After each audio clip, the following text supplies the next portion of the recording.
Corduroy, and earlier in the year I came along to the Shropshire Bookfest Readers to Writers project, and I did some really fun creative workshops in primary schools inspiring children to write their very own stories for the Shropshire Bookfest writing competition.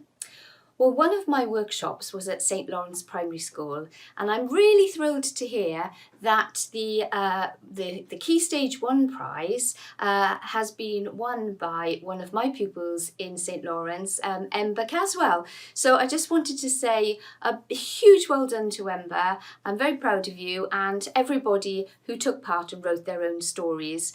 The Shropshire Bookfest Readers to Writers was such a great initiative to be involved with, bringing stories and creativity to children, and I just hope that you'll continue to enjoy your stories and have great fun with your writing.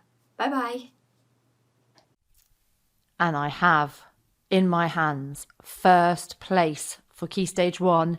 This is The Magic Shell by Ember Caswell. One day, a girl named Sophie went to the beach. Sophie had blonde brown hair. She wore a flowery dress. She liked mermaids and collecting shells. The beach was hot and sunny. Waves were splashing on the sand. Sophie saw a shell. It was little and pink, with purple swirls on the inside. The shell seemed magical, and it was shining in the hot sunshine. Sophie picked it up, and as she did so, she saw a mermaid floating on the sea. The mermaid had long brown hair, and she had a blue tail. The mermaid called out, "I am lost, and I don't know where to go." Sophie was thinking. "I have an idea," she shouted. Sophie felt a tingling, and then she turned into a mermaid. Her tail was purply and sparkly.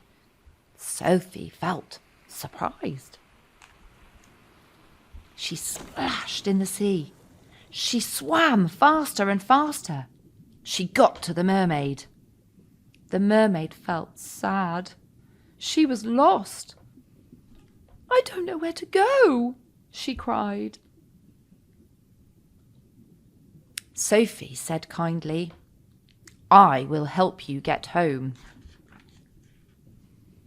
An octopus helped them find the way. A dolphin helped them to find the mermaid's home. "Do you want to stay for a sleepover?" asked the mermaid, whose name was Charlotte. "Yes," said Sophie. She was so excited. The sleepover was exciting and fun. Sophie knew she would remember it forever. That was The Magic Shell by Ember Caswell. Well done, Ember.